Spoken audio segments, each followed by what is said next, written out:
H.H. Simonsen on kogunud juba väga palju fänne endale, aga täna jagab meiega kogemust üks eriline blogija Mallukas.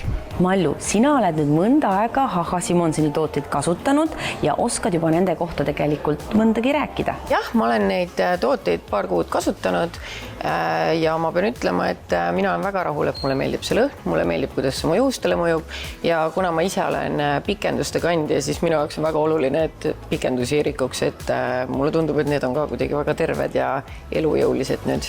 No läigivad küll väga hästi sul juuksed praegu, aga räägi, milline sari siis sinu lemmik on? Mina isiklikult kasutan seda niisutavat šampooni ja seda taastavat balsamit, ja seda maski ka tegelikult. Aga minu enda isiklik lemmik, mida ma reaalselt kõik mu sõbrannad, kes külla tulevad, ma kohe olen, et ma proovi nuusuta, see on nii hea.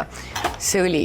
Ma ei tea, see teeb minu meelest juuksed nii siidjaks ja minu meelest on see asi ka tavaliselt juukseõlidega. Mul on endal hästi õhukesed juuksed ja kui sa seda juukseõli paned, siis mõnikord see teeb juuksed kohe nii rasvaseks juukseks, et kellel veel sama probleem on, siis ma soovitan kindlasti proovida.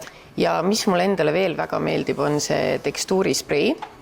Et mul on, nagu ma ütlen, väga ludjud juuksed, et see annab väga palju volüümi ja kohevust ilma juukseid tupeerimata, et see rikub ju juukseid, on ju. Ja muidugi see kuumakaitse.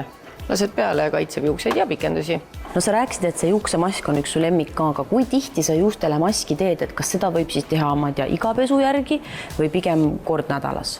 No mul on endal see halb harjumus, et ma pesen iga päev juukseid. Ma tean, et osad väidavad, et seda ei tohiks teha, aga mulle lihtsalt tundub, et mu enda juuksetüüp on selline, et mul ei kannata nagu mitu päeva pesemata olla.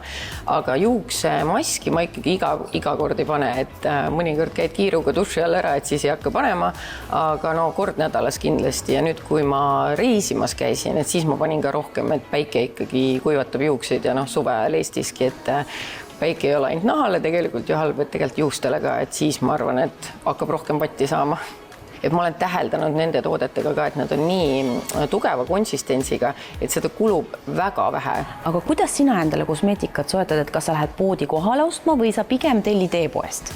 No ma pean tunnistama, et ma olen ise rohkem siuke e-poest tellija, et eriti kui on juba teada, mida ma tahan, et siis ei teki ka seda, et tuleb poodi valima. Kuigi ma pean tunnistama, et loomulikult, kui ma satun kuskile ja mul midagi vaja on, et eks ma ikka astun poodiga sisse, aga Magdast ma ikkagi üldiselt tellin e-poest ja kuigi, nagu me enne siin naersime, et võib-olla ma ei peagi midagi tellima, et mulle saadetakse kõik asjad ise, siis tegelikult ma ikkagi päris tihti tellin täitsa ise ka, et kui mulle mingid asjad hakkavad meeldima, siis tellin ikkagi e-poest ja mis mulle Magda puhul meeldib, et need pakid tulevad väga kiiresti kohale. No reaalselt üks päev tellid ja järgmine päev on kohal ja ma tean, et see ei ole ainult minul nii, et neil on väga kiire transport, et ei teki seda, et pead ootama kaua, et naised tahavad ju ikka kohe kätte saada kõike.